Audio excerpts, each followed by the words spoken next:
Dance నేర్పింది ఎవరు? Mummy నేర్పిందా? మా సుబ్బారావు గారు మాస్టర్ పేరు చెప్పరా? సుబ్బారావు గారు మాస్టర్ నేర్పించలేదా? మరి నాకు ఒక డౌట్ అండి, అసలు కార్యక్రమం స్టార్ట్ అయిన నుంచి కూడా అన్ని డాన్సుల్లో కూడా ఇది కనిపిస్తుంది. ఏంటి నీకు డాన్స్ అంత బాగా ఇష్టమా? ఇష్టమా? మా అమ్మ నాన్న ఎంత ఇష్టమో అంత ఇష్టం. మరి అమ్మ నాన్న ఎంత ఇష్టమో అంత ఇష్టం అంట. మరి నీకు బాగా వచ్చు డాన్స్? నీకు డాన్స్ బాగా వచ్చు? మరి నాకు ఒక స్టెప్ నేర్పిస్తావా? ఏం స్టెప్ నేర్పుతావు?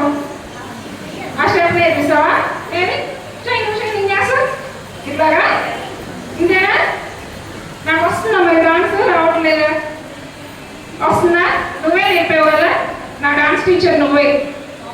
నేనొక్కడే కాదండి, పిల్లలందరూ కూడా మరి 1 గంటకి ఇక్కడికి వచ్చారు ఈ పిల్లలందరూ కూడా. మరి అప్పటి నుంచి దగ్గర సమయం 5 గంటలు అవుతుంది. మరి అసలు ఆదివారం స్కూల్కి సెలవు దొరికేసి ఒక్క రోజు మరి పిల్లలందరూ తినేసి పడుకునే టైము. కానీ వీళ్ళందరూ నెల రోజుల నుంచి మరి కష్టపడి నేర్చుకున్నారు కదండి.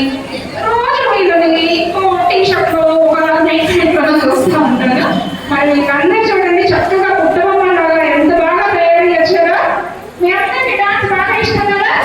ఓకే, మనం సత్యరాజమ్మని అడిగి సంవత్సరంలో 2